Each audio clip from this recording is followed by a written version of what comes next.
Oi, gente, tudo bem? Olha a gente aqui de novo. Seja muito bem-vindo, seja bem-vinda, seja muito bem-vinde. Esse é o nosso segundo episódio da websérie sobre marketing de influência, uma parceria entre a Mfield e a Cara Creators. E você tá vendo aqui com esse time de feras que a influência anda lado a lado com bom conteúdo, com profissionalismo e principalmente com a verdade. Aqui, além de um bate-papo para fazer você refletir, ele tem como objetivo qualificar ainda mais esse novo mercado. Porque a gente sabe que tem muita gente boa vindo por aí. Chega uma hora que você, influenciador ou influenciadora, precisa se olhar no espelho e perguntar: que tipo de influenciador eu sou? Esse é o nosso tema de hoje.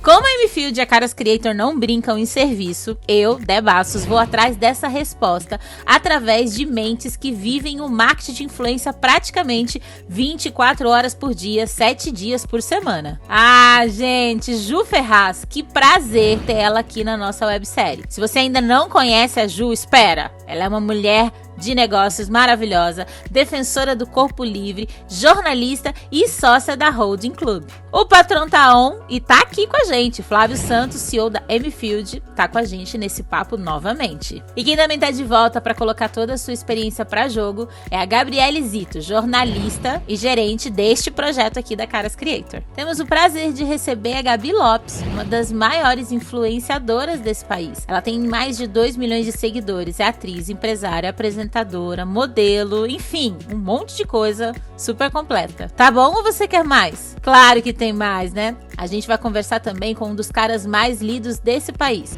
Chico Barney, e com Wendy Andrade, o mago da fotografia.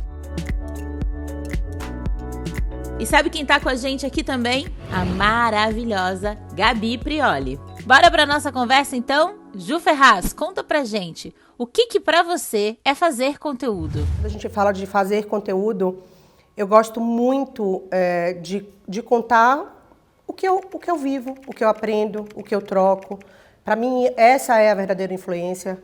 Me incomoda muito, depois de tudo que a gente viveu e o que a gente vem vivendo no Brasil, ver geradores de conteúdo, influenciadores ostentando uma vida que não existe, né?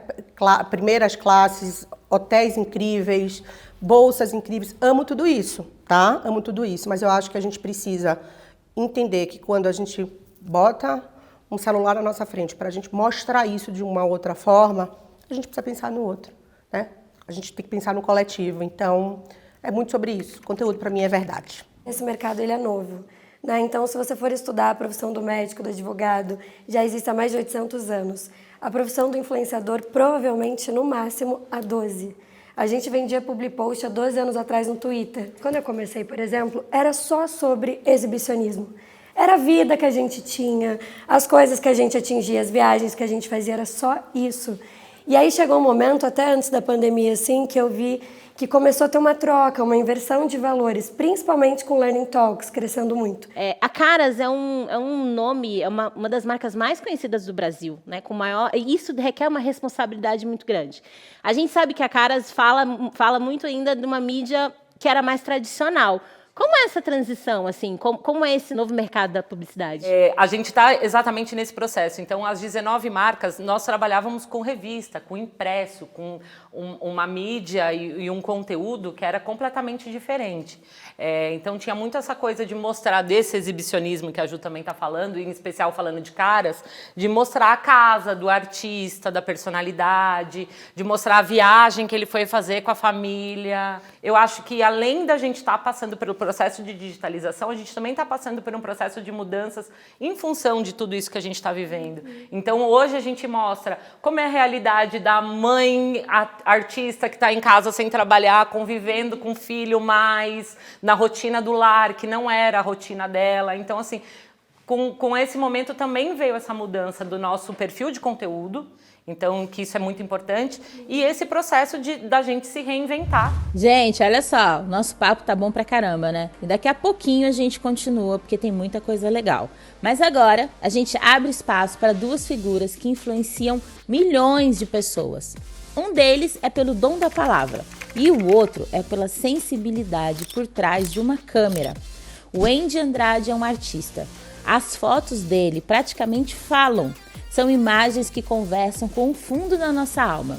E o Chico Barney é um dos autores mais lidos do país, além de um tremendo especialista e vidente, em reality shows. Meninos, agora vai a primeira pergunta. Como vocês definem o conteúdo que vocês criam?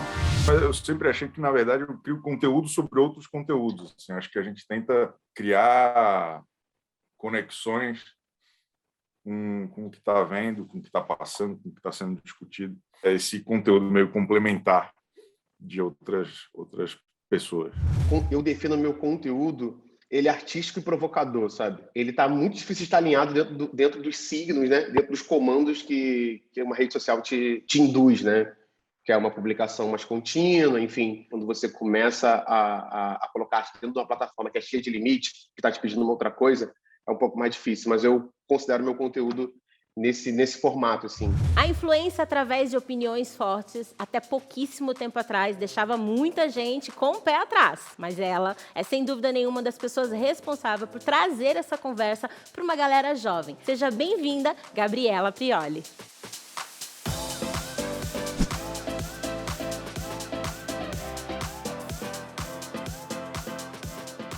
O core da minha mensagem, o núcleo da minha mensagem é que a gente tem que poder ser múltiplo, diverso e a gente não precisa falar de uma coisa só. Então eu falo de política, mas não só de política. Eu falo de moda, mas não só de moda. Eu falo de comportamento, mas também não é só isso. O núcleo da minha comunicação é a legitimação de uma existência que não se encaixa só num lugarzinho. Todo mundo é influenciador? Onde corta o influenciador da relevância? Eu falo nos meus pitches que o marketing de influência é o boca a boca 2.0. Total. É o que você... É o door-to-door da nova geração. Antes das redes sociais, você não sabia um restaurante que você podia jantar, você pedia indicação para o vizinho, para o primo, mandava uma mensagem para um amigo. Onde que você comprou essa roupa? Uma pessoa te indicava. As redes sociais e o marketing de influência evoluíram esse conceito. Eu sou muito entusiasta por conteúdo e a gente usa isso nos nossos discursos diários. A MField não é uma empresa de influenciador, é uma empresa de conteúdo. E a gente pluga personagens que contam melhor essas histórias. Então a gente vende narrativa, a gente vende storytelling. Só que essas histórias precisam ser contadas por algumas pessoas. As marcas, elas só vão conseguir criar conexão com seus consumidores se ela trouxer a verdade, né? Se ela mostrar o propósito, qual é a ideia, o que é que ela acredita. Então, eu respeito muito os criadores de conteúdo, mas quando eu bato na tecla da verdade... Porque só assim a gente consegue engajar, só assim a gente consegue, né, fazer com que o outro pare para prestar atenção no que você está vendendo. É sobre isso. Eu acho que o conteúdo mais relevante é o conteúdo que impacta a vida das pessoas de uma forma positiva, né, de alguma forma.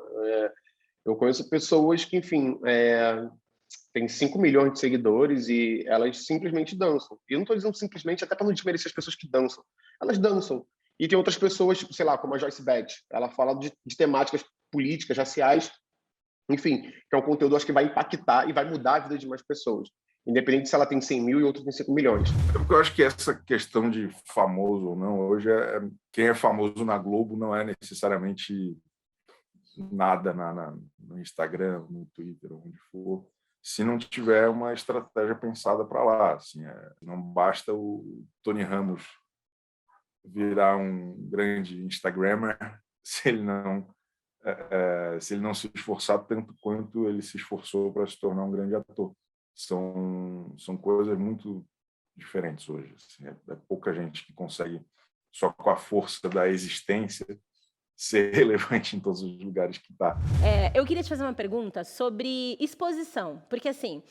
A gente ainda está nesse modelo que é novo, a gente ainda está amadurecendo esse mercado, mas as pessoas expostas às mídias é uma coisa antiga. Só que não na forma como a gente faz hoje, assim, com tanta vulnerabilidade, tão real, tão em tempo real, né?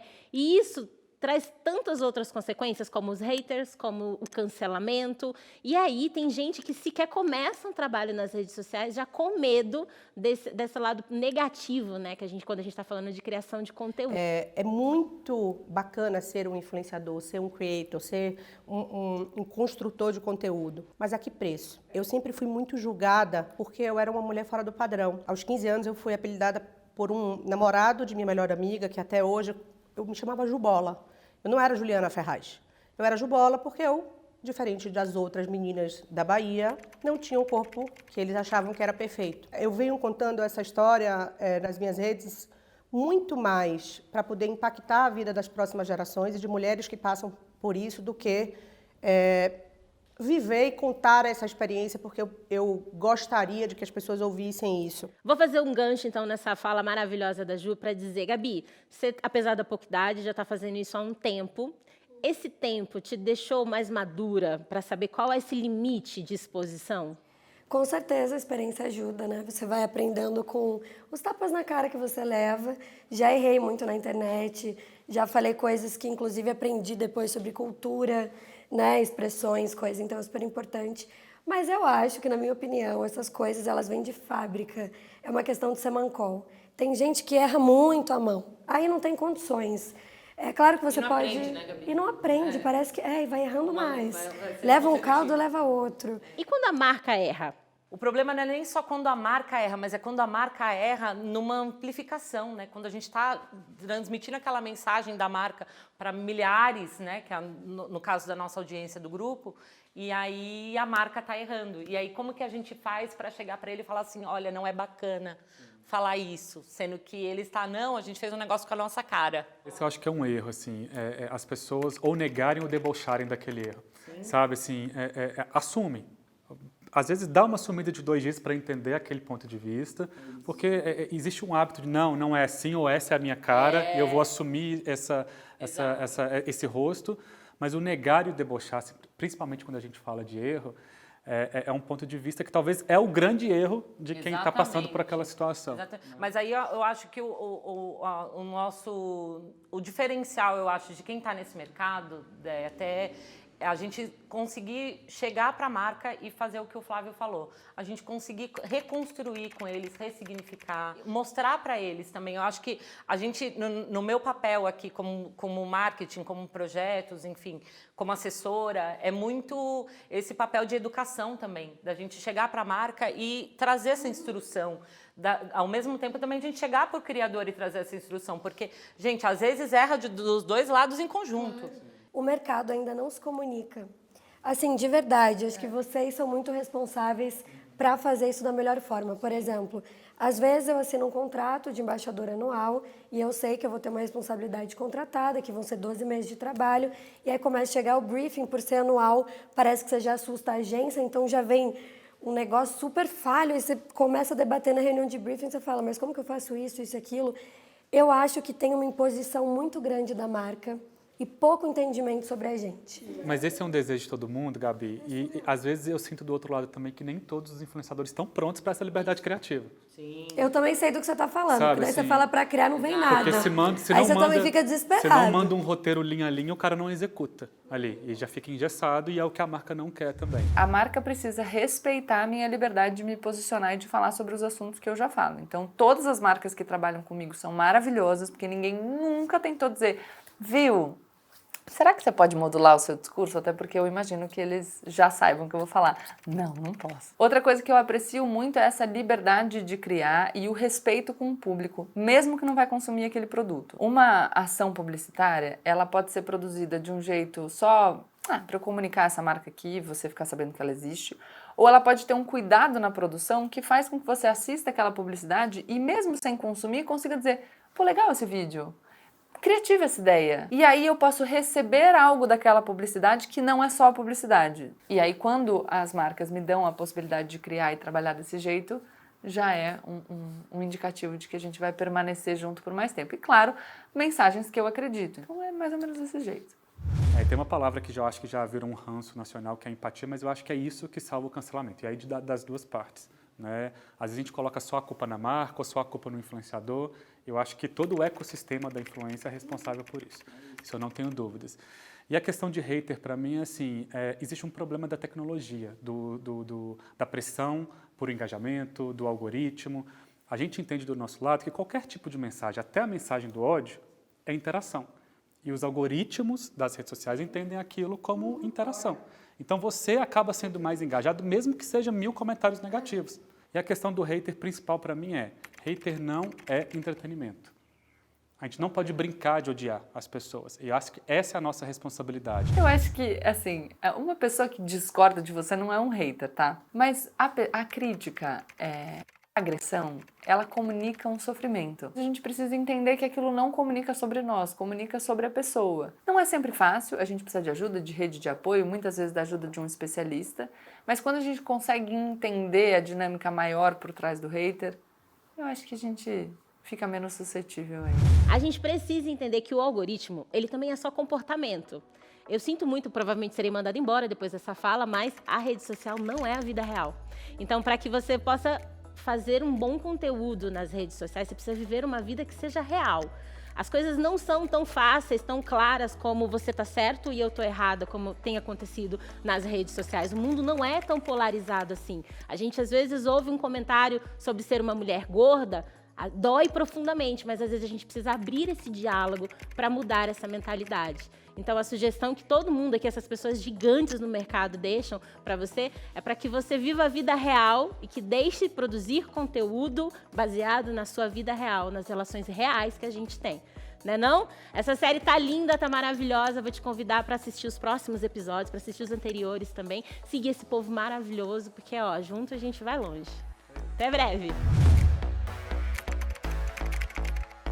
Eu acredito que vender o meu tipo de conteúdo é muito da minha personalidade. Eu acredito que se a pessoa não se identifica com a outra, aquela que segue, é muito complicado, assim, porque para ver uma receita você tem 30 mil formas. Você vê blog, você vê tudo. Eu acho que como um criador de conteúdo, influenciador, eu acho que a gente tem que estar tentando encantar também até um pouco com o jeito que a gente vive, as coisas que a gente acredita. Então, o jeito de vender meu peixe é muito sobre isso, assim, é ser muito sincero. Eu não vou fazer uma pose e criar um personagem. Eu acho que isso não é genuíno, não acredito. Isso não é nem sustentável, não dá para manter uma máscara por muito tempo, né?